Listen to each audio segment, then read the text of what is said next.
Hello, everyone, and welcome. I'm Rabbi Julia Andelman, Director of Community Engagement here at JTS, and I'm so pleased to welcome you to today's session of our fall series entitled Two Are Better Than One, Friendship in Jewish Text, Thought, and Life. A special welcome to anyone who's joining us for the first time today, and you can see past sessions at the series page that was in the email that you received earlier today. We want to thank our special hosts for today. Verizon is having a lot of issues on the block of JTS, so we are being, as those who were at the first session of the series experienced, so we're being kindly hosted by our neighbors across the street, Union Theological Seminary. So for those who look at things like, oh, she has a different background today, that's the explanation. But we're so grateful to our friends at Union for hosting us today. And we're so pleased to have Dr. Yael Landman, Assistant Professor of Bible at JTS, teaching us today on female friendships in the Bible. We also are very grateful to my friend and colleague, Rabbi Sherry Hirsch, who is a regular participant in our series and is sponsoring today at the Chacham level in memory of her father, Neil Harvey Zwelling. Zichrono livracha. Thank you so much, Rabbi Hirsch, for hosting in your father's memory, and I hope that, and I know that it will be a fitting tribute to him, our learning today. We hope also that Rabbi Hirsch's sponsorship will inspire others to do the same. We have 3 sponsorship levels. We will put a link in the chat to learn more about sponsorship, and thank you so much. On that note, I will turn things over to Tani Schwartz-Herman. Thank you, Rabbi Andelman. So just to review the format for our session, Dr. Landman will pause for questions periodically throughout the class. We will also have some time for Q&A at the end. You can use the chat feature to submit your questions to Rabbi Julia Andelman during the Q&A period. Rabbi Andelman will select a few of the questions to present to Dr. Landman. Since we receive a large number of questions, we would appreciate it if you could express your question both clearly in complete sentences and also concisely. For any technical or logistical questions, please initiate a private chat with either myself or Ellie Gettinger. The sources for today's class were in the email that you received earlier today, and we'll also be screen sharing a PowerPoint presentation. Please introduce Dr. Yael Landman, Assistant Professor of Bible at JTS. Her most recent book, Legal Writing, Legal Practice, the Biblical Bailment, Law, and Divine Justice, explores the relationship of law and the Bible and law and practice in ancient Israel, tracing it through early Jewish law. At JTS, Dr. Landman teaches courses about the Bible, its history of interpretation, and its ancient Near Eastern context. And we're pleased to have Dr. Landman teaching us today. I'm going to go ahead and turn it over to Professor Landman. Okay. Thank you so much, Rabbi Andelman, Tani, and Ellie, and thank you everyone for joining us today. And I just want to take a moment to acknowledge before we begin that this is an incredibly challenging and painful moment, that it's been over 4 weeks today, and I really do not have words, but there is power in coming together as community, especially during dark times. And there is solace to be sought in learning Torah together, even when we are shattered. So thank you for showing up. And it is my prayer that we will go together from Afela to Ora, from darkness to light. Okay. Now, the title for my talk today, to move us on to kind of a different mood, draws inspiration from the show Parks and Recreation, Parks and Rec to fans, where protagonist Leslie Knope invents a new holiday called Galentine's Day, which takes place every February 13th, the day before Valentine's Day. And every Galentine's Day, Leslie gathers her favorite women together to celebrate their friendship. In her words, it's a day for ladies celebrating ladies. And what started as a fictional holiday on this show in 2010 has now become real enough, whatever that may mean, for companies to host Galentine's Day sales. So, if you're like me, you may get a whole slew of emails from different companies trying to lure you in to shop with Galentine's Day events. So certainly in our present moment, there is a recognition and even celebration of this idea of female friendship. But today I want to consider whether we can find examples of female friendships in the Tanakh and what these relationships may look like. We'll first talk about friendship a bit more generally, and then we'll focus on two possible examples of female friends, on Ruth and Naomi from the book of Ruth, and on the daughter of Jephthah, Jephthah, and her friends from the book of Judges. And time permitting, we'll also consider the story of Deborah and Yael, also from the book of Judges, where female friendship is absent, but where it seems like it could have been a possibility, and we'll think a bit about that absence. So some of what I want to discuss with you today draws on a work that I just want to highlight for anyone who's interested. It's a book by the biblical scholar Saul Olian called Friendship in the Hebrew Bible. It's from the Anchor Yale Bible Reference Library series. So for anyone who is interested in the topic and exploring it further, this is a book that I would recommend. Now, I also want to preface by saying that defining friendship is complicated. If you're tuning into this entire series of talks this fall, you'll surely get a multifaceted view of the topic in different aspects of its complexity. And friendship within the Hebrew Bible is also not necessarily going to be conceived of in exactly the same ways as friendship within any other text or from other periods or places. At a most basic level, we can perhaps say that friends are people who choose to associate with each other. They opt in to their relationship, that they care about each other, that they take interest in each other. But who can be friends? Who cannot be friends? To what extent do friends need to be similar? Can they vary in gender, sex, in age, class, social status, in power, or in other ways? What makes an ideal friend or a good friend or a bad friend? And to what extent can there be overlap between friends and family? Do friendships require some sort of formalization or nothing like that? And we're not going to be able to answer every one of these questions, but these are some of the questions that I would like us to keep in mind as we explore the topic.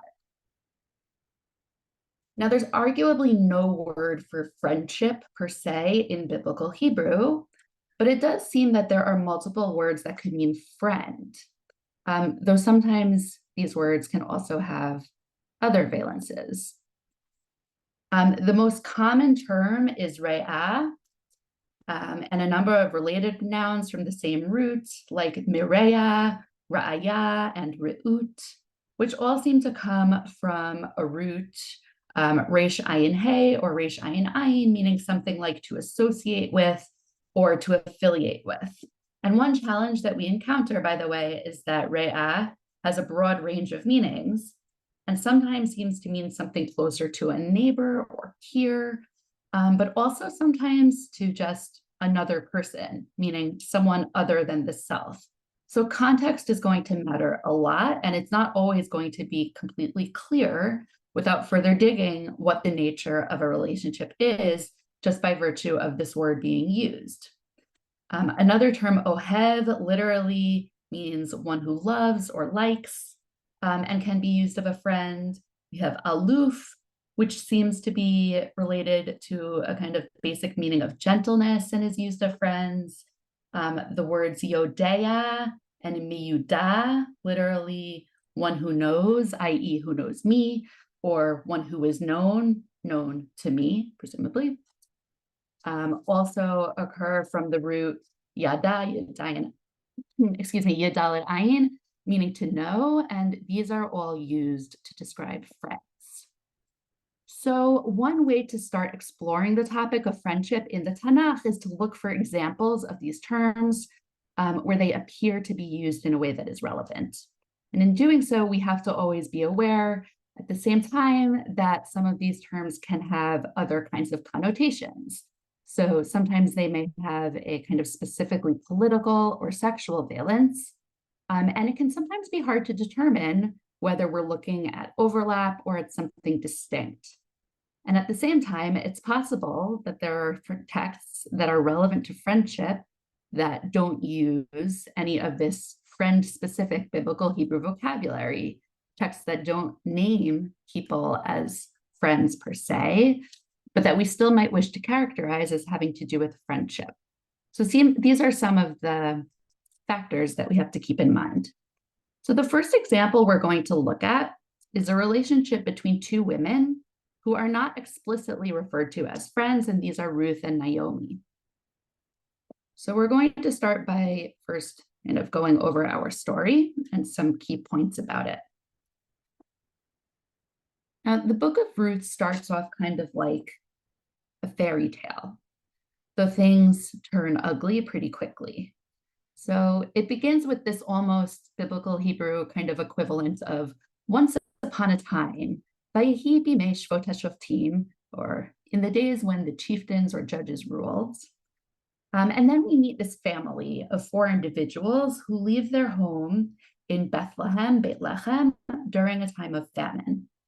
Now, first of all, the name of this place, Bethlehem, Beit Lechem, literally means the house of bread or house of food. So there's a grim irony here in the fact that food is not available and that therefore they have to leave this place.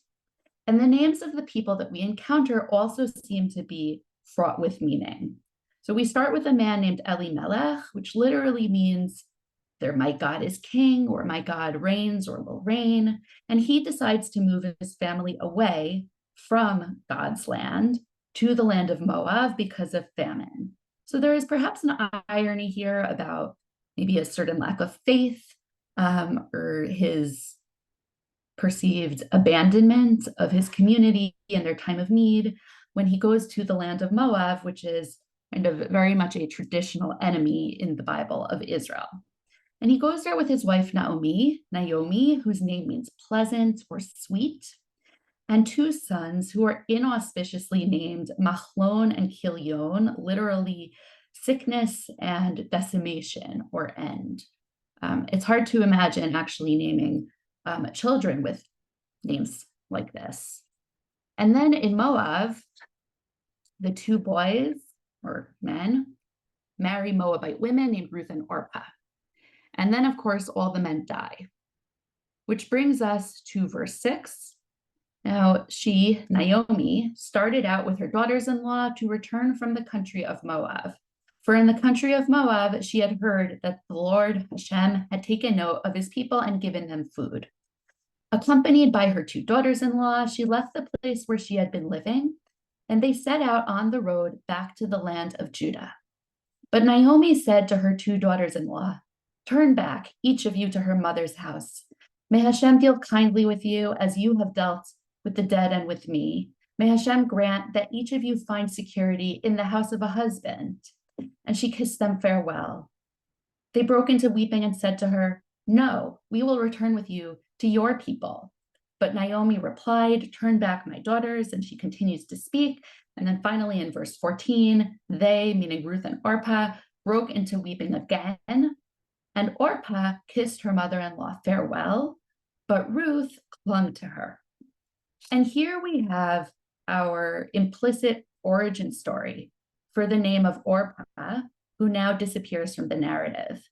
The related Hebrew word oref means the back or back of the neck, and Orpah is depicted as turning back and heading away from Naomi, in contrast to Ruth. And thus the rabbis say in Midrash Ruth Rabbah, Shem ha'achat Orpah, the name of one, or one was named Orpah, shehafcha oref lachamotah, because she turned her oref, her back or the back of her neck, to her mother-in-law. But Ruth, in contrast, clings to Naomi, and she insists on staying, and this is where she makes her famous declaration. In verse 16, Ruth replies, "Do not urge me to leave you, to turn back and not follow you. Ki el asher telchi elech uva asher talini alin, Amech ami ve'Elohais Elohai. For wherever you go, I will go. Wherever you lodge, I will lodge. Your people shall be my people, your God, my God. Where you die, I will die, and there I'll be buried. And then she swears that nothing but death can part them.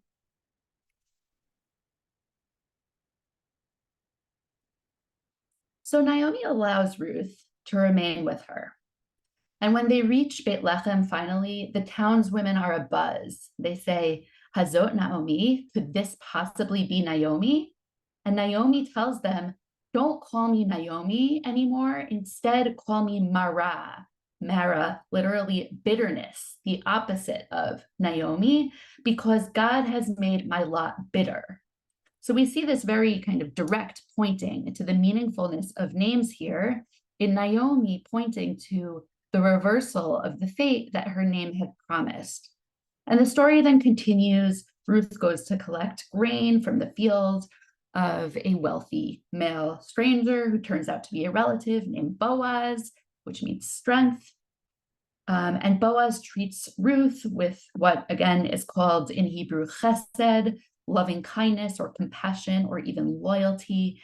And he looks after her, but he doesn't make a move to marry her, which is what Naomi wants. So Naomi orchestrates a meeting, possibly a sexual tryst of sorts between them, and she pushes Boaz to action. Now, there is a legal hiccup, which they deal with. And finally, by the end of the story, Boaz and Ruth get married. They have a baby who brings comfort to Naomi. And the baby is then established as the future ancestor of King David. So the end. So we have this kind of very nice 4-chapter story, but there's a lot going on here, and I want to explore some aspects of the narrative with you today. So first, I want to backtrack and recall how each of the names we mentioned seemed deliberately chosen to reflect something about the character. And the one name that we did not talk about, which is also the name for which the book is called, is Ruth. And this is the most difficult name in the book to interpret. And we have to wonder, by the way, is that intentional? Or is this just a reflection of our reduced, limited knowledge of biblical Hebrew? But ancient and modern scholars alike have made a range of different proposals trying to understand the name. Okay, let's get some examples. The rabbis in Midrash of Ruth Rabbah, for example, connected Ruth's name with the root ra'ah, meaning to see, suggesting that Ruth saw the truth, so to speak, in the words of Naomi. There are others who connect Ruth's name with the Hebrew root ravah or raveh, meaning to saturate, to fill with water, or to sate. And they suggest that Ruth rejuvenated Israel, or that it points to her fertility, since she, at the end of the story, has a child. But another possibility that has been raised, which I want us to keep in mind, is the suggestion that Ruth is a kind of abbreviated spelling of Hebrew re'ut, meaning, well, if it's re'ut with an e, then it would mean friendship. If it's re'ut with an e, a shva, then it would mean a friend. So we have the suggestion that the name Ruth is connected either to friend or friendship. And as we consider the relationship between Ruth and Naomi, I'd like us to continue to reflect on whether Ruth's name very well might mean friend or friendship, and how that may bear on our story and on our exploration of female friendship. So let's return now to this moment of Ruth's insistence that she stay with Naomi. Naomi makes it clear, both to Ruth and to Orpah, her 2 daughters-in-law, that they don't owe her anything. They have already treated her and her deceased sons with chesed, with loyalty or loving kindness, per verse 8, and they're encouraged to go home and make their own lives for themselves.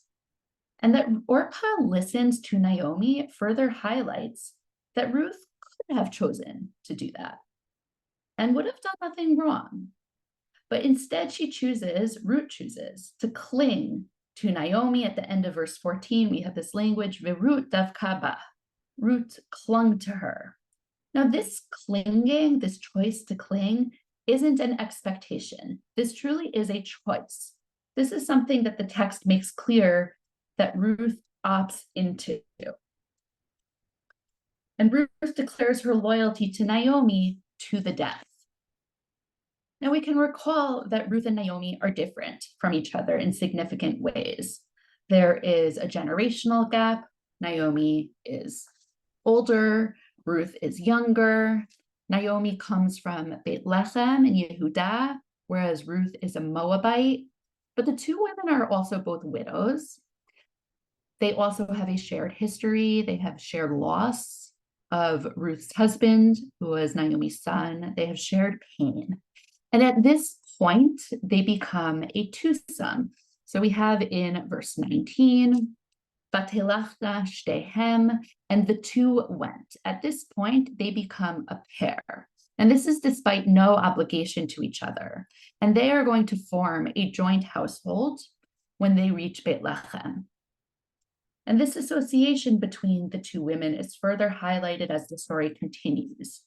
In chapter 2, after Ruth serendipitously gleans in the field of kind Boaz and tells Naomi what happened, Naomi says to her, "Blessed be he of the Lord who has not failed in his kindness to the living or the dead." For Naomi explains to her daughter-in-law, "Karov lanu ha'ish migoalenu hu." The man is related to us, lanu. He is one of our redeeming kinsmen. Naomi uses first-person plural forms to refer to us, the two of us, to our. It wouldn't have raised eyebrows for the reader if Naomi had said, "Karov li ha'ish." The man is related to me. But her language here specifically is inclusive of Ruth. So Ruth and Naomi act on each other's behalf. They act for each other's benefit. Ruth takes the initiative to ensure that they'll both have food to eat. And then in chapter 3, Naomi takes the initiative to secure a husband for Ruth. And here she frames this suggestion as something that is intended to be good for Ruth. Daughter, I must seek a home for you or stability for you, where you may be happy, literally, asher yitavlach, that will be good for you. And we can look at the relationship between Ruth and Naomi as one of a kind of idealized friendship. We have two women who come together in the face of hardship, who keep each other company and look out for one another. And the relationship can be cast as voluntary, as reciprocal, as marked by mutual chesed, by loyalty and kindness towards each other. And at the same time, we can also wonder whether this is a fair characterization. So for one thing, when Ruth declares her undying loyalty to Naomi earlier in the story, back in chapter 1, Naomi never actually responds to her. We have Ruth making this extremely powerful declaration, this 2-verse long declaration, and okay, they move on. Naomi doesn't actually answer. And she doesn't seem to introduce Ruth to anybody when they arrive in Bethlehem and they're greeted by the townswomen. We don't see Naomi saying, "Yes, it's me, and this is Ruth." Instead, we see her very much focused on her own bitterness, on her own experience, reflecting upon her own name to them. And when we think about Ruth, Ruth is this unmarried foreigner, a Moabite in the land of Judah. She's in a particularly precarious position. And this precarity is underscored by allusions in the 2nd chapter to the possibility of her coming to harm when gleaning in the fields. She's told to stay in the field of Boaz so that she doesn't get harmed in another field. Meaning we get this kind of glimpse into ominous possibilities. And of course, though Naomi frames her scheme to get Ruth married as being for Ruth's benefit, the reader is also aware that Naomi benefits from this arrangement as well. not only does Ruth receive economic security, Naomi receives it too. And when Ruth finally, at the end of the book in chapter 4, gives birth to a son, we see on the one hand how Ruth's devotion to Naomi is praised. In verse 15, Ruth is described as, by the female friends to Naomi as your daughter-in-law who loves you and is better to you than 7 sons.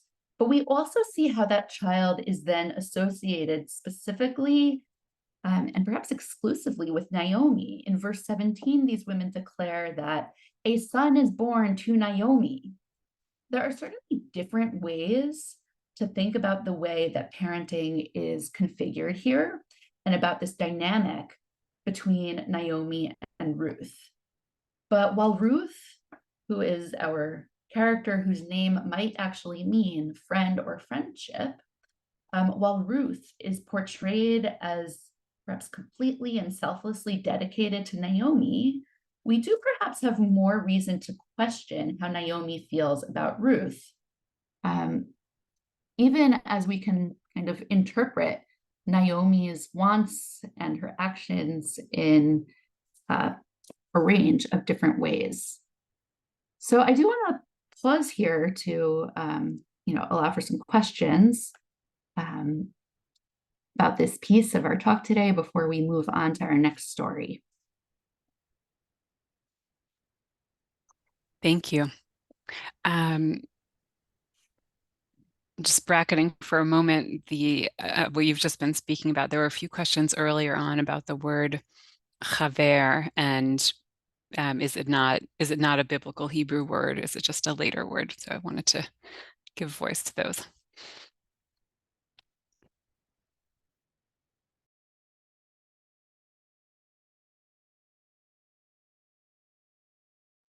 There we go. Thanks for the unmute.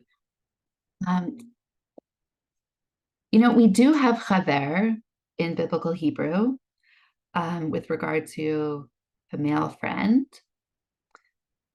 We don't seem to have a kind of feminine equivalent of it, but it is much less common than the word rea, which is kind of our default word, as opposed to, let's say, in modern Hebrew, when you learn the word for friend, it's chaver.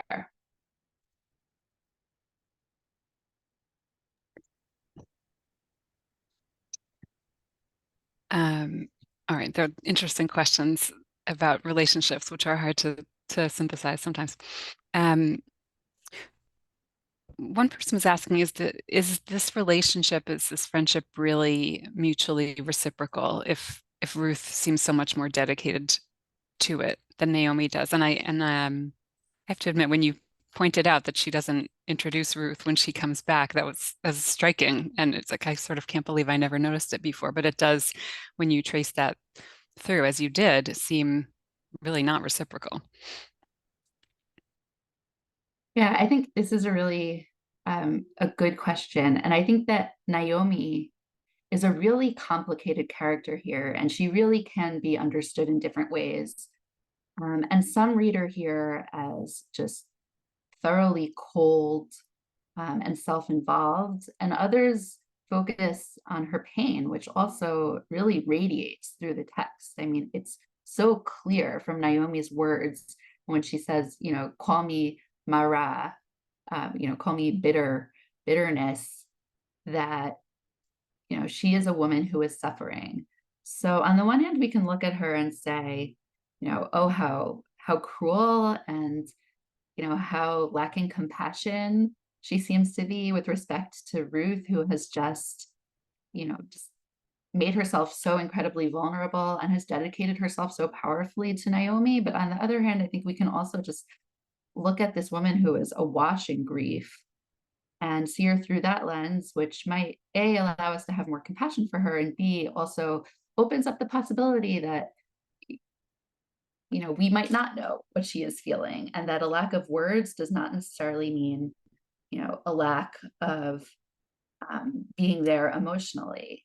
And I'll add that this little chapter 3, which we kind of glossed over a bit, where Naomi arranges this rendezvous between Ruth and Boaz in order for this to lead to them getting married and to the redemption of the property, which is something that Naomi is struggling to gain kind of economic security with.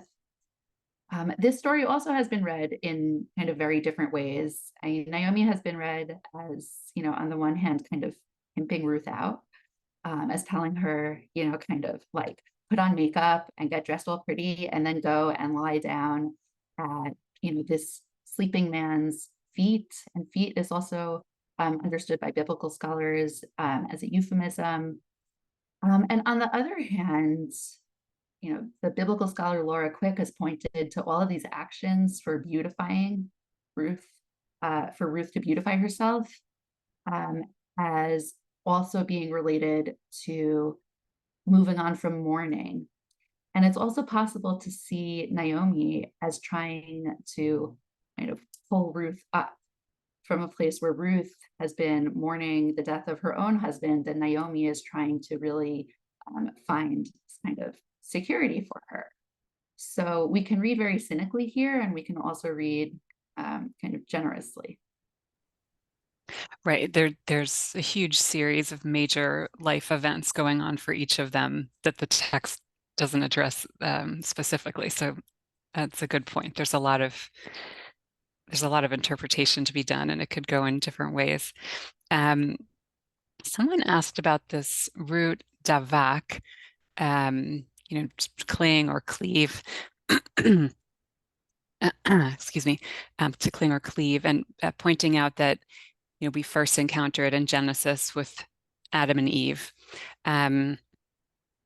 and this is what the person who asked the question wrote, that when it comes up for Ruth, it's Ruth clinging to Naomi, Davka, but so the person is saying maybe there's something that she wants from Naomi, as opposed to the later, clinging and cleaving that Naomi is trying to engineer between Ruth and Boaz. I hope that was clear, but it's interesting to kind of trace that through. I think that's a really fascinating lens to think about this, and also about the possibility of kind of shifting dynamics. And we also, can wonder about what are Ruth's motivations when she leaves. It all sounds, incredibly sincere, and I'm not saying that we ought to doubt that. But Naomi kind of suggests that Ruth could have this life to return to in Moab. And maybe that's true, but it's also possible that she could have been written off by her own family after choosing to marry, what from their perspective was, kind of a foreigner, that Ruth's position could have been very challenging. This root davak does occur in a number of kind of relationship-related contexts, including some that seem to be kind of very explicitly friendship-related. And this is something that Olyan discusses in his book that I highlighted earlier. But of course, the Genesis context is also interesting to bring in here, because there we seem not to be talking about something that is just friendship, but that is, sexual, and that is partnered. And there are also queer readings of this story, and that is one kind of linguistic piece that's interesting to highlight in that regard. That is interesting. There are a few more comments and questions, but I wanted to check to see if you want to continue, because I know you have a lot to get through. So why don't we do one more for now, and if we could hold on to them so that if we end up with extra time in the end, then we can open up questions about, the entire talk and not just what we get to later. You mean one more question? Yes, thank you. Okay. So there are more kind of comments actually about Naomi as someone who's aging, and one person is kind of noticing the joy that the text is very explicit about when she has a grandchild, which the person was wondering, have we encountered kind of grandparental joy like that before, which I thought was kind of a nice observation if it's the case that this is the first time. And also another comment was about Naomi worrying about needing someone around to lean on for help when she gets older. So, or as she's getting older. So there's sort of another dynamic of connection that's not exactly friendship, but one of need, I guess. Yes, does Ruth become kind of a caretaker at certain points? To what extent is this mutual, and is the same kind of question that comes up? I mean, there are a lot of different ways to think about the exact configuration that we have going on here. I love this phrase of grandparental joy. And I think one of the great things about the book of Ruth is that we have so much that we don't really get elsewhere in the Bible. I mean, even for those who teach biblical Hebrew grammar, Ruth is a great text because we have, all of these plural feminine verbal forms. Because we have all of these, groups of women, or multiple women who are interacting, who are, doing actions. And you don't get them in that kind of concentration anywhere else in the Tanakh. But I think also this kind of viewpoint into this perspective of this woman who has lost so much and, is able to become this grandmother. And of course, exactly what she becomes to the child is a question and can be read in different ways. I think that in the translation that I had up here said that she became like a foster mother to the child, but there are some who read her as possibly even nursing the child, which is interesting in the context of, this discussion of age. But there's a lot going on there that really is very kind of specific to this book, which is why it's a favorite. Thank you. All right, thank you. Great. So, okay, we're going to, switch gears a little bit now, and we're going to talk about another story in which female friendship features in Judges chapter 11, which takes us to the story of Bat Yiftach, the daughter of Jephthah.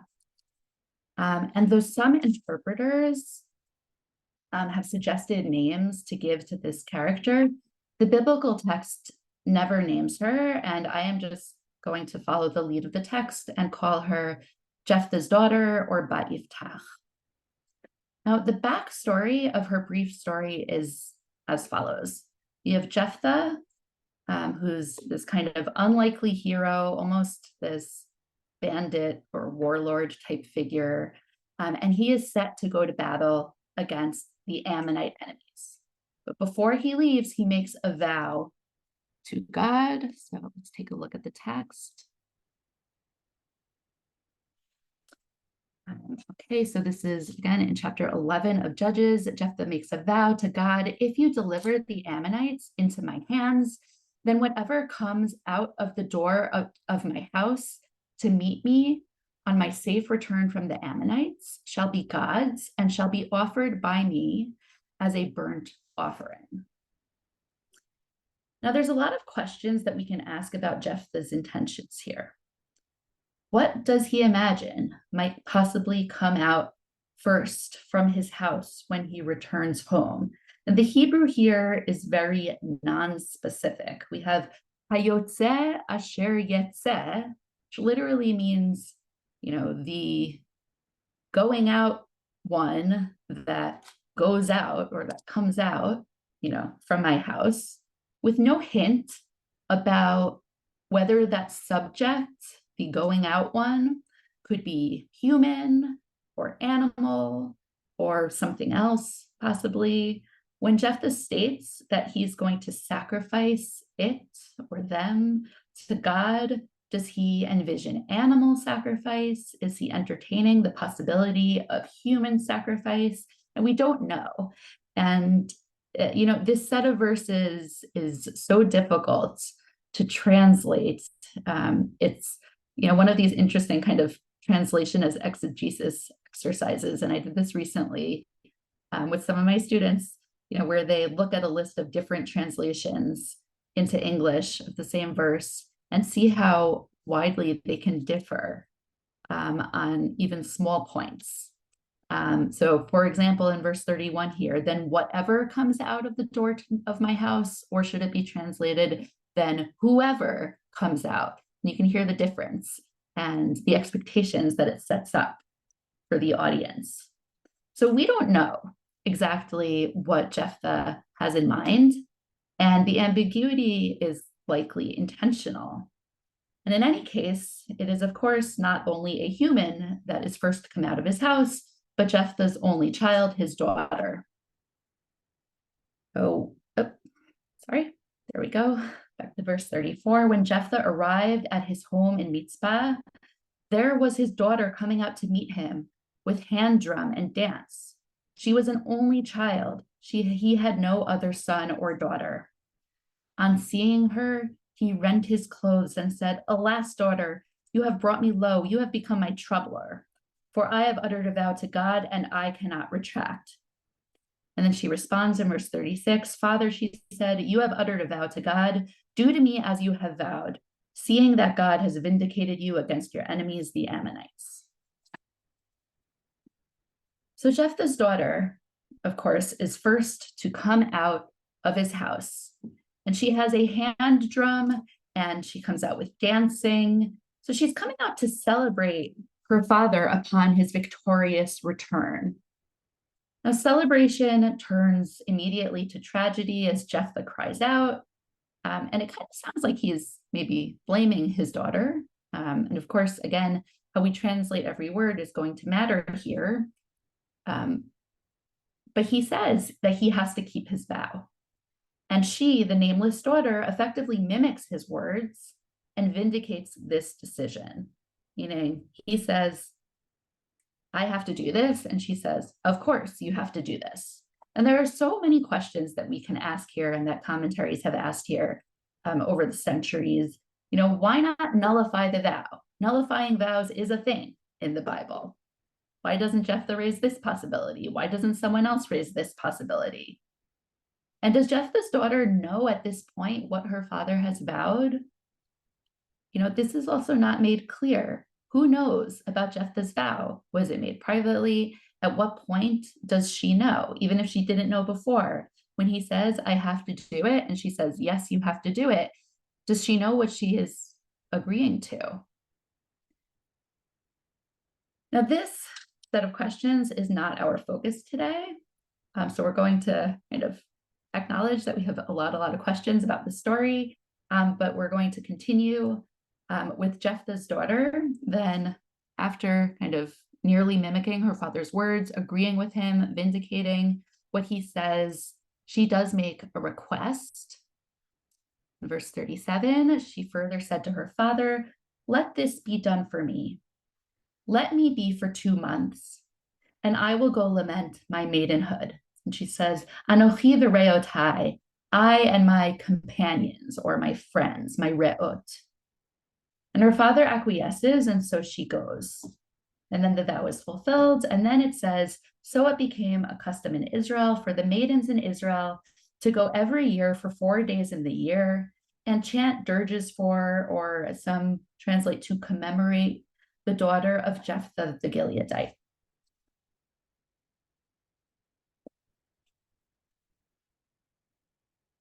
Okay, now this is obviously a very difficult story on many levels, but what we're going to focus on now are the following questions. Who are these friends, and what is it that they and Jephthah's daughters actually do? Now, it seems that they go together to weep over her virginity, to mourn that she has never had sex with a man, and presumably this is because by extension, it means that she will never have children. And of course, there's this focus here on how Jephthah did not have any child, any son or daughter, other than this one daughter. whose end, happens within this story. And then she is not going to have children. So this is the end of a line. Now, this is her tragedy, but her friends come with her. They travel together to a separate location, and they're together during this period of mourning. They weep together, and perhaps the friends' presence during this period can be seen as a means of comforting. Elsewhere in the Bible, we see examples of men who comfort men while they are mourning. In the book of Job, for example, we have Job's 3 friends who come to comfort him while he is mourning the loss of his family. In 2 Samuel chapter 10, we see King David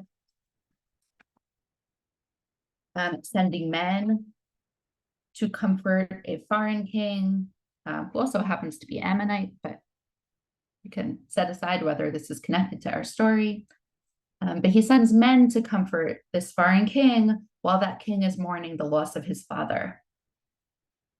And while we do see references to Mekonenot, who are perhaps kind of a female class or guild of professional lamenters elsewhere in the Bible, this is really the only case in the Tanakh where we see this kind of narrative example of women who are comforting another woman who is grieving.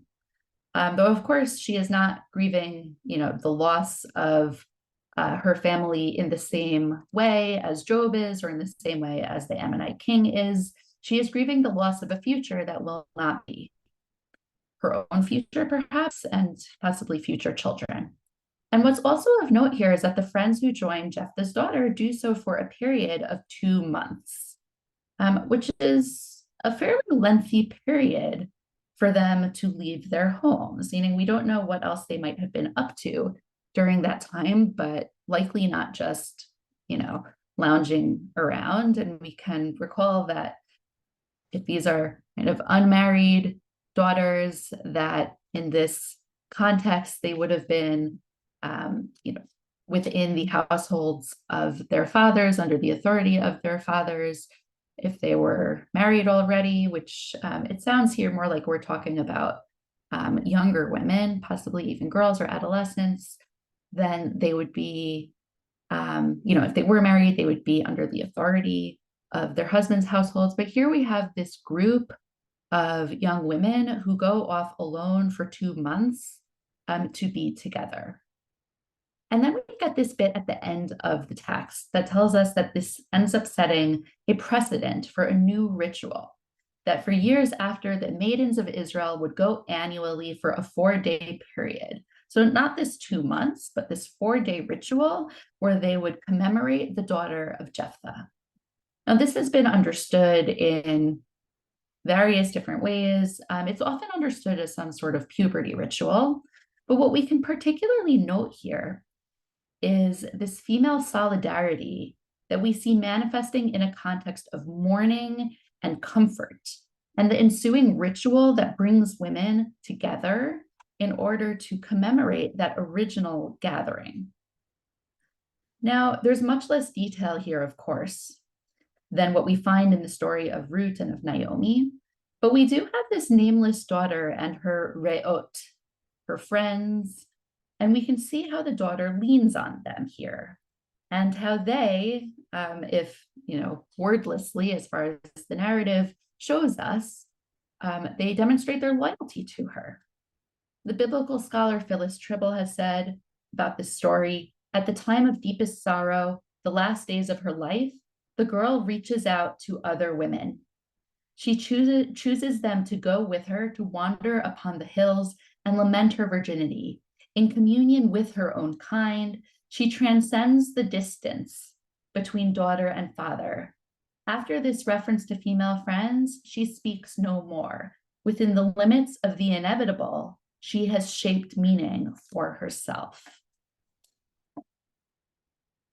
Now, unlike the story of Ruth and Naomi, which we see kind of playing out in a lot of detail over the course of a 4-chapter book that is kind of very rich and very robust, we have this very short story of the unnamed daughter of Jephthah, and of her re'ot, her friends or companions, and what they end up doing together and how they come together and how this sets a precedent for future females. But there is something so compelling about this story that has caused readers to pause on it. And I'd like us to kind of do the same, meaning this is a very brief story. There's a lot more detail that we might ask for here. What is the pre-existing relationship between Jephthah's daughter and these re'ot? What does it mean that they are her re'ot? Are they actually her friends? Are they just the neighborhood girls? Are they some sort of formal companions? And we don't know that. We just don't know, but we can speculate. And so now I would like to pause again for questions or for thoughts, if anyone would like to share. Thank you. So I have to tell you honestly, all of the questions are about, kind of the more disturbing issues that come up in this book, which you of course addressed up front, and also then bracketed, about why human sacrifice, child sacrifice, is at all acceptable in this story. So I'll bracket them also, since as you said, it's not our topic for today, but maybe we need to come back to this in another session.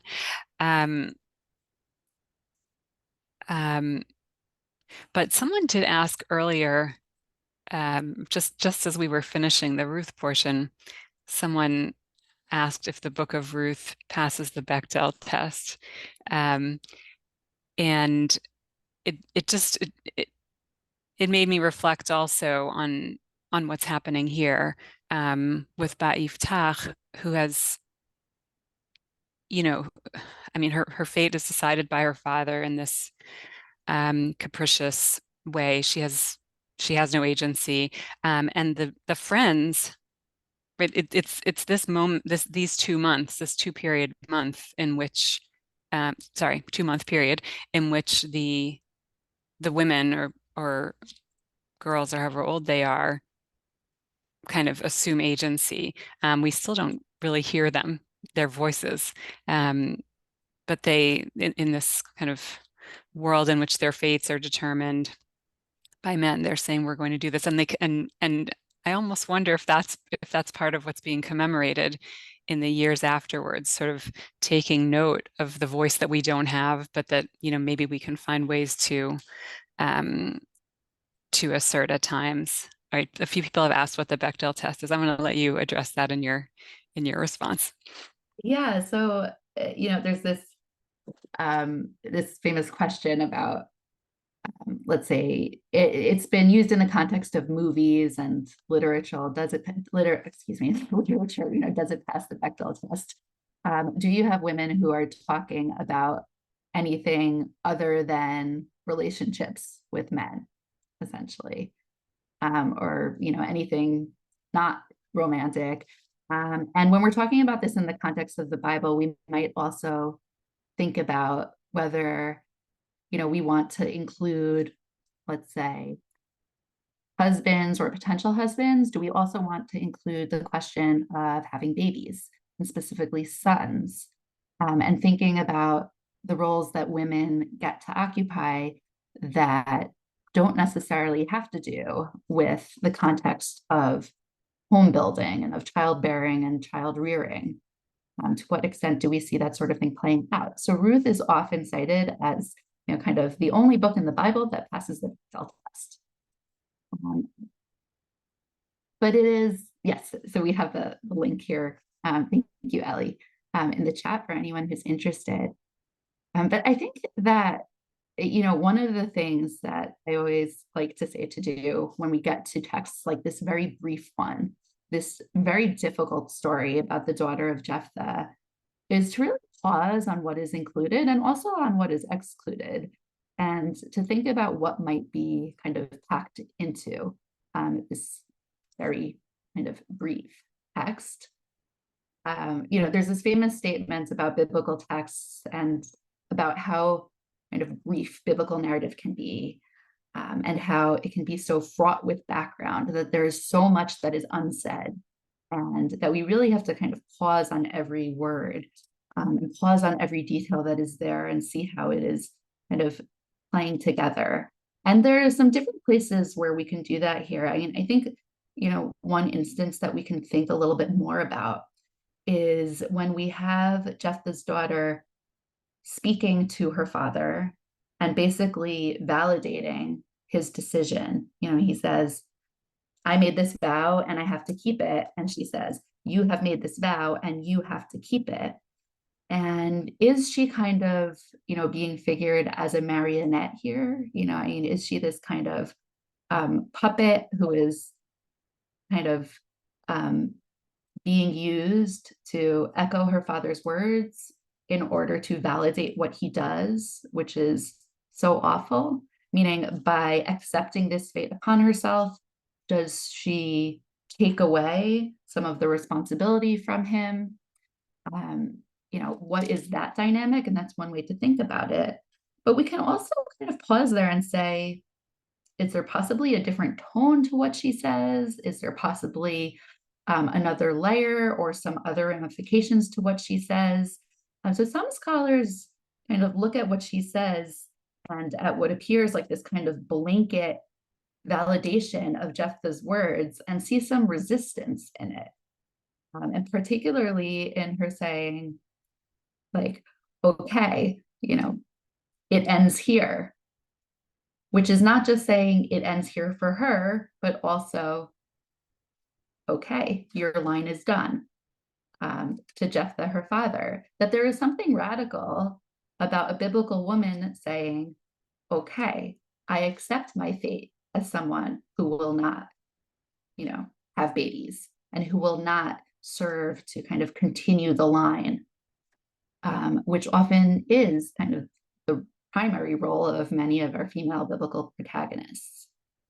So we can consider whether there are different ways to read that piece of the story there. And I think it's also worth kind of thinking about, again, what does it mean that women come together, litanot et bat yiftach? And we have this language which has been translated as, to lament the daughter of Jephthah, to bewail what happened to her, to commemorate. It's a difficult, unusual Hebrew word. It does come up in another form also in Deborah's song earlier in the book of Judges, in this kind of difficult poetic language, and seems to reflect something oral. There is a form of speaking that is going on. So even as we don't hear the words and hear the voices, we kind of are clued in that there are voices that are being alluded to. Mm-hmm, mm-hmm. That's nice. That really dovetails with a comment that someone just shared. The suggested interpretation. This person wrote, she and her friends may well be coming together in solidarity around her impending death, not her virginity, but have to use her virginity as an excuse or ruse to get permission from her father for the gathering of female friends, especially alone, outside their fathers' or husbands' homes. I'm just putting in the chat one more Bechdel test link. There's a Wikipedia entry on it. A question of a different nature, and I don't know if it pertains to our topic today or not. But someone pointed out that these periods of time are a little odd, right? We know that the biblical authors like certain numbers. 2 months and 4 days are not periods of time that we tend to hear about. Is there anything? It's not 10 days or 40 days or 7 or, is there anything to make out of that? I think that's a really good question, to which I don't, know the answer. I mean, I can speculate, particularly that the period of a month in general, especially if we're thinking possibly about, kind of reproductive cycles, maybe kind of female specific, and just having more than 1 month may kind of just be building on, this kind of idea of a woman's cycle, possibly. 4 days is curious. And some scholars suggest that one reason that this story is here, or that it's been written this way, is to kind of give an etiology, like an origin story for a ritual that existed in ancient Israel. So, this may be correct and it may not be correct, but if we do consider it from that point of view, we can also wonder if there was some kind of 4-day ritual that existed. And, of course, the question will then still apply. Why? And why 4 days then? But it's possible that the inclusion of that number within this story may reflect something that actually was a practice. A ritual that we no longer have, but we still have the origin story. Thank you. Do you want to go ahead? Sure. So I'll go ahead, and I'm going to plan to leave a little extra time at the end for some, more questions. Okay, so we're going to move on now to our final story for today, which is a story in which we do not see female friendship happening. And this is the story of Deborah and Yael in Judges chapter 4, which does continue with Deborah's song in chapter 5, but which we're not going to, include today because of time. So here is our story. We have this kind of classic, what's called like the cycle of Judges, or the Judges cycle story within the book of Judges of Shoftim in the Tanakh, where we have Bnei Israel, the Israelites, doing that which was offensive in the eyes of God, and God kind of surrenders them to a foreign enemy power. In this case, it's a king named Yavin, a king of Canaan, who is based in Chatzor, which is relatively up north in ancient Israel. And as this kind of cycle goes, basically, we have sinning, we have foreign enemy as punishment, and then we have, eventually it becomes too much and the Israelites are crying out to God. So God sends a shofet, a quote unquote judge, but really some sort of leader, to deliver them, to save them. And there's usually some sort of military engagement, and then there is peace, and the Israelites do what they are supposed to do vis-a-vis God for some number of years, until we have this kind of repetition of the cycle. So we have this mention in the first verse here of Ehud now being dead. So Ehud is a previous leader who was mentioned in the chapter before this. And we have our bad guy, who is King Yavin of Canaan. And we have his army commander, Sisera, mentioned first in verse 2.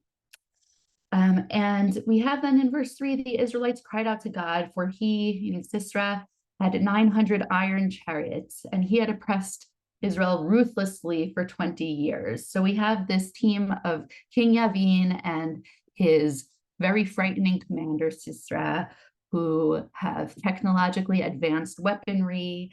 And we have this kind of stereotypical formula of this 20 years, meaning a long period of oppression. And in the midst of that, we have our first and only female shofetet, who is, a judge, who actually is the only judge in the book of Judges who does what looks like judging, meaning who seems to serve in some sort of judicial capacity, which is interesting. And she's introduced in verse 4, Deborah, wife of Lapidot. This is a translation of Eshet Lapidot and is sometimes understood this way. Sometimes it's translated as a phrase along the lines of a woman of torches or a fiery woman. What exactly that means, again, subject to debate. She is introduced as a prophet, and it's not reflected here in the translation, but she is not just introduced as a prophet, but as a woman prophet, an Isha Neviah. She led Israel at that time. So she used to sit under the palm of Deborah, so it's a particular tree between Ramah and Bethel in the hill country of Ephraim, and the Israelites would come to her for decisions, and these are judicial decisions. They came to her for mishpat. She summoned Barak, son of Avinoam of Kedesh and Naphtali. So again, we're dealing with kind of the north of Israel. She summons this man named Barak and says to him that Hashem, God of Israel, has commanded, go march up to Mount Tabor and take with you 10,000 men from Naphtali and Zebulun, and I will draw Sisera, Yavin's army commander, with his chariots and his troops toward you up to the Wadi Kishon, Nachal Kishon, and I'll deliver him into your hands. So we have Deborah, who is both the judge and this prophet and this, resolver of legal disputes, who summons Barak, who is meant to kind of lead militarily. But Barak said to her, if you go with me, I will go. If not, I will not go. Now, this is almost similar, but quite different from what Ruth says to Naomi. This, wherever you go, I will go, said kind of very bravely. But here we have Barak who says, if you go with me, I'll go, but if not, I will not. And she says, very well, I will go with you, she answered. However, there will be no glory for you in the course you're taking. For then Hashem will deliver Sisera into the hands of a woman. So Deborah goes with Barak to Kedesh. Now we have Deborah, who is set up here already as this kind of heroine figure, as this, kind of consummate leader in all of these different capacities. And we have her paired with Barak, who should be leading the people in battle and is going to, but who is not willing to do it himself. And we have Deborah making this pronouncement that he is not going to be the one who is going to have kind of the glory of battle, but instead, God is going to deliver Sisera into the hands of a woman. And this sets up certain expectations for the reader. Now, at this point in the story, the only woman who the reader has met is Deborah herself. And the reader likely is meant to assume that Deborah is speaking about herself. But as events unfold, we are going to learn that actually, surprise, there is another woman in this story. That story is Yael. And here Deborah is anticipating that Yael is going to save the day, even as she does not yet name her. And this takes us to the story of Yael and Sisera. So we're going to jump ahead now to verse 17. Now we have Sisera had fled on foot to the tent of Yael. And Yael is the wife of Heather HaKeni, Heather the Canaanite. So he's not an Israelite. And there was friendship, there was peace. The word here is shalom between King Yavin of Chetzor and the family of Heather the Canaanite. So Sisera presumably expects that if he is running to the tent of Yael, wife of Heber the Canaanite, that this is going to be the tent of an ally. Yael came out to greet Sisera and said to him, come in, my lord, come in here, do not be afraid. So he entered her tent and she covered him with a blanket. He said to her, please let me have some water, I'm thirsty. She opened a skin of milk instead of water and gave him some to drink, and she covered him again. He said to her, stand at the entrance of the tent. If anybody comes and asks you if there's anybody here, say no. Then Yael, wife of Heber, took a tent pin and grasped the mallet. When he was fast asleep from exhaustion, she approached him stealthily and drove the pin through his temple till it went down to the ground. Thus he died. And then we have Barak, who is kind of in pursuit of Sisera, and he appears on the scene. Yael comes out to greet him and says, come, I'll show you the man you're looking for.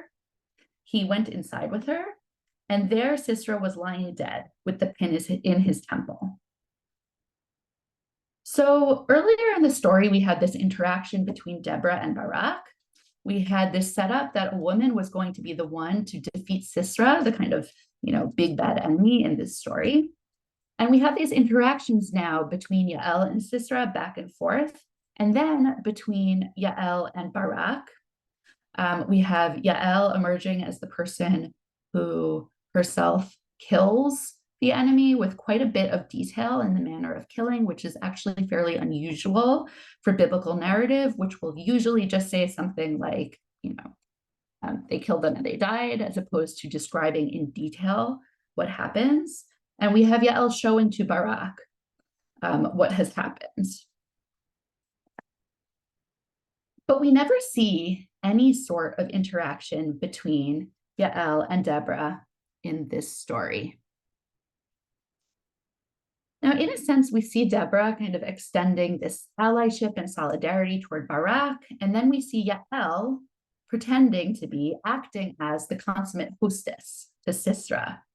And you may even recall that when we think about our top, biblical hospitality scenes, we have, the primary host, like Abraham in our past week's Torah portion, is a man who shows friendship towards other men. There are a lot of these hospitality stories involving men.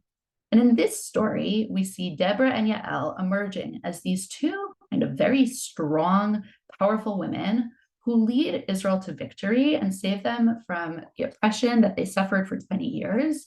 But we don't ever get to see them interact. Nor do we get the sense from the story that they ever have, or even that they ever will. This is one story where we might have expected the possibility of female friendship or some kind of explicit female solidarity emerging, but where we don't actually see that. So I want to invite you to think about why that might be. Meaning, is there something to be made of this, or is there nothing to be made of this? Is this significant, meaningful in some way? Why don't we see Yael and Deborah ever coming together here? Is the idea of female solidarity, female friendship, something that is, for some reason, kind of out of bounds for this text? Is it something that is just irrelevant to the story? Meaning, is there a reason to pose this question, or is there no reason to? Is this a story that is primarily about men, where we see maybe a subversion of typically male roles, in that women take on those roles, but where the point that is being made is kind of poking fun in some way at the men in the story rather than celebrating the women, or is something else going on?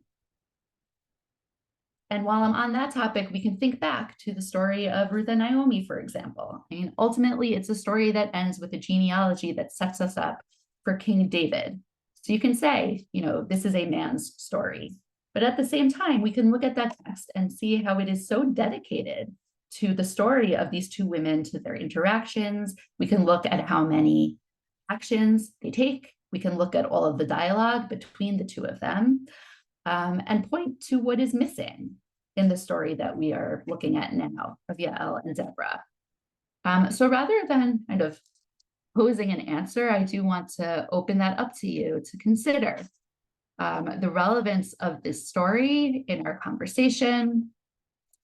We can look at all three of our stories now in juxtaposition to each other and think about the extent to which we have women's voices highlighted and placed together with each other, the extent to which they may be silenced, and the extent to which our women in these stories are kind of centered or sidelined. Thank you.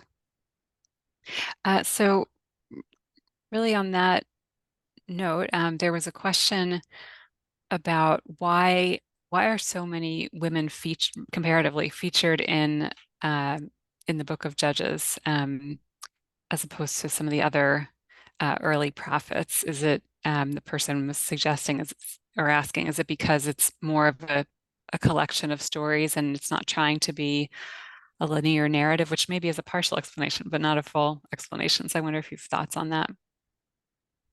Yeah, this is a really interesting question. And there's a lot of work that has been done by scholars on judges and gender. I think I even have a book on my shelf back there, or possibly on my other shelf in my JTS office that's recent, that's called Judges and Gender. And there's a lot there, and it's not just these two stories, it's also Achsa, the daughter of Caleb, who is mentioned in the first chapter of Judges, and it's a story that is repeated from the book of Joshua that didn't have to be here. We also get quite a number of women in the story of Samson, including, his mother first, but then 3 different women who he has kind of sexual entanglements with. We have kind of infamously the Pilegesh, often translated maybe not super correctly as the concubine in Judges 19, which is one of the most horrific stories in not just in Judges, but really in the Tanakh. So there is a lot of speculation about why so many women in Judges. Does it just have to do with kind of the period that it is reflecting, and the way that we're talking about kind of a much looser social organization that is more focused on clans and on families, such that, people of different genders kind of have more room to occupy space in stories? Or is there something more going on here? And it does seem that the way that that women and girls are treated in stories in the book of Judges may kind of map onto a progression within the larger book. And this also, by the way, may be kind of informative for the question that we are not really getting into today, but this question about Jephthah's daughter and sacrifice. And, how could it be that we have this story about human sacrifice and that the book seems to kind of, at least to some degree, condone it? And throughout the book of Judges, there is this kind of downward spiral, this kind of disintegration socially, ethically, and in the ways that people govern, meaning the leaders seem to kind of increasingly have problems, have issues, some of which may to the modern reader not appear to be an issue, and some of which may very clearly be. And it sets us up ultimately for the introduction of monarchy in the next book of the Bible, which is going to be Samuel, where the monarchy is going to begin. And monarchy is not going to be kind of a very clear-cut thing in terms of how books of the Bible feel about it. Do we like monarchy? Do we not like monarchy? It is very fraught. And even within the book of Judges, it is fraught. But by the end of the book of Judges, when things seem to have kind of thoroughly disintegrated, there is this paving the way for monarchy, this refrain of that we find in chapter 17 to 21, the final chapters of Judges, that in those days there was no king in Israel. Each man did that which was right in his own eyes, which kind of sets us up for, there is a need for a king. And some scholars have looked at the different points in which women kind of prominently appear within the book of Judges as reflecting that broader pattern of disintegration. That we have Achsa, for those who are interested, in the first chapter of Judges, who kind of demands better property from her father and succeeds in securing that as a gift from her father. That's also a story that is kind of rife with interpretive issues with, how do we translate this? What's the syntax here? So there are issues there, but kind of cumulatively, it seems like a story in which we do ultimately have this daughter who asks something from her father and gets what she asks for. And then we have this story about midway through the book of the story of Jephthah's daughter, where she is sacrificed. What exactly happens to her is also something that commentaries have debated. There are some who think that she wasn't actually sacrificed, and you can, I think with some straining, read that into the text. I think that the text most obviously suggests that this is what happened to her. We do see her making a request for, some time before she dies, and that request is granted. We do see some sort of claiming of agency in her very difficult story. But then as we get to later in the book of Judges, in Judges 19, we have this concubine and also another daughter who is mentioned in that story, who end up being treated horrifically. I mean, I don't like to say, oh, this one is treated more horrifically than that one when what happens to Jephthah's daughter is also horrific. But we can kind of trace this progression that is mapped out on women's bodies through the book of Judges. So you are right to notice that there are a lot of women here and that they get kind of treated within stories in different ways. Thank you. There were a few people who kind of observing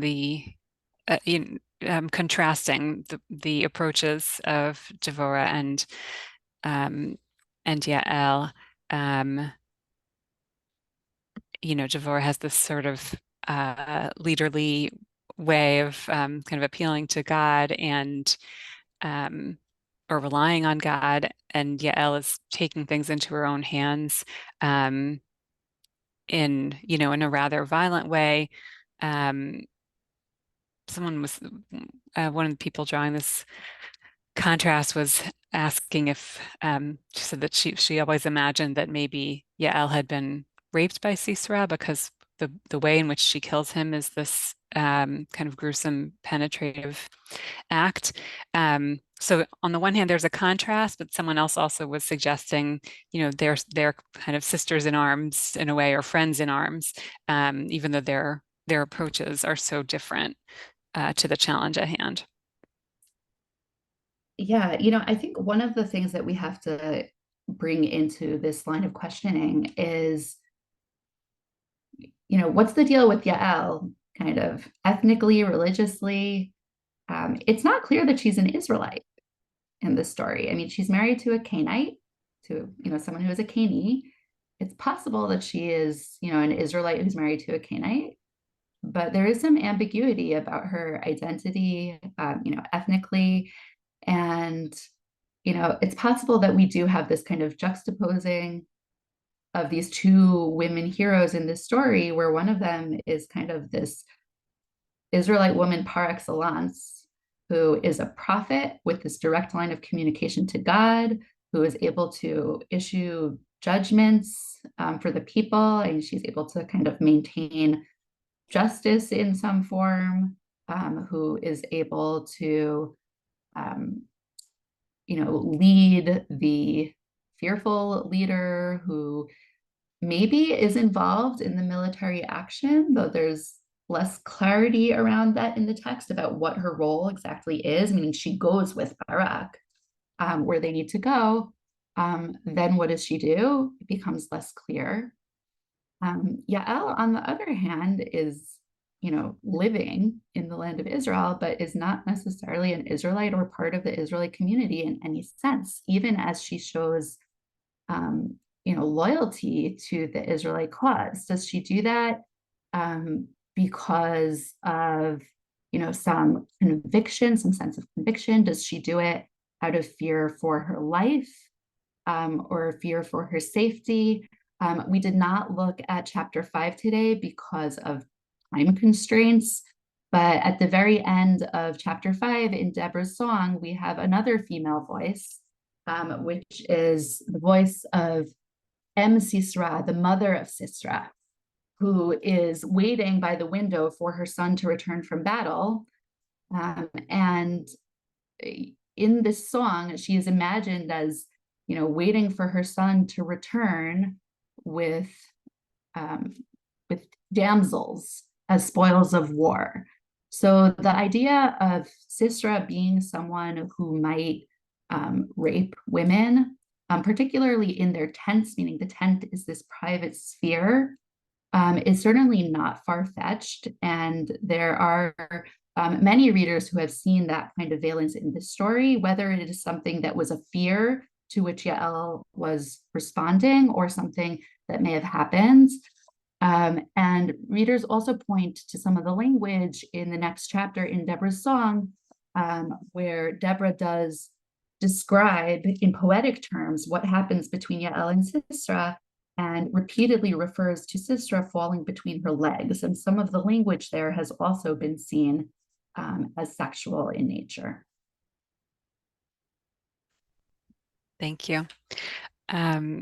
Sort of a big thing to raise with just a few minutes left, but there are just two really interesting contrasting comments in my chat. So on sort of the overall message here.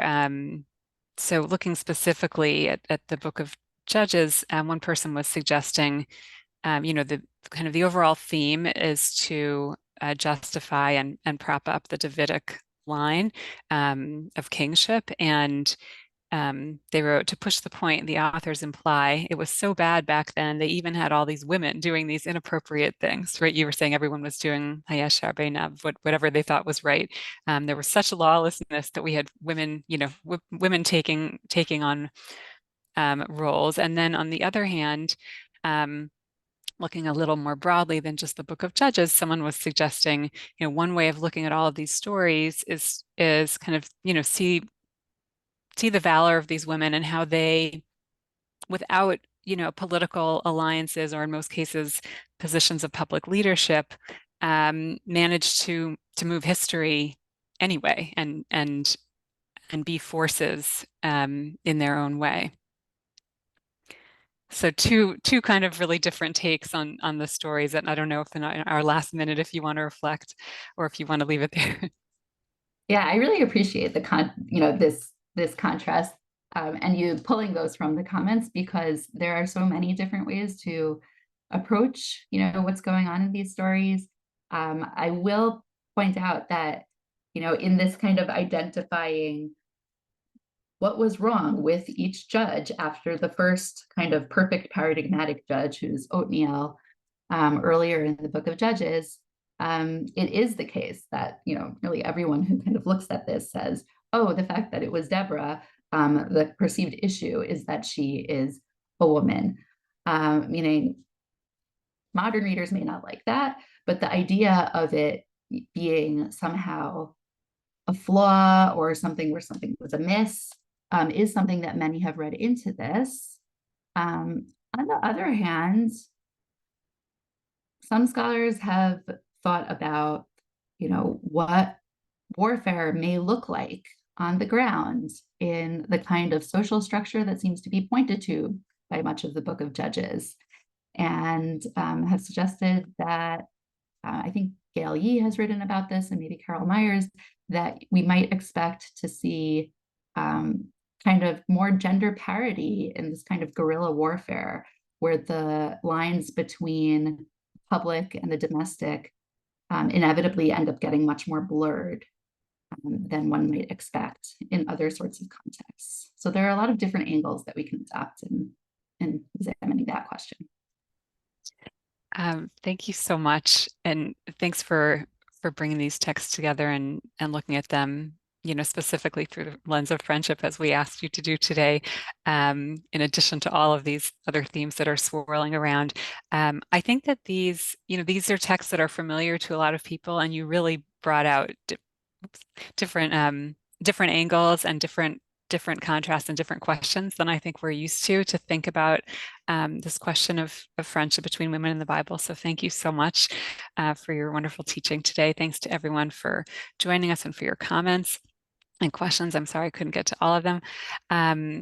Want to once again thank Rabbi Sherry Hirsch, who sponsored so generously today in memory of her father, Neil Harvey Zwelling, Zichrono Livracha. And we want to invite folks back to join us next week, November 13th, a week from today.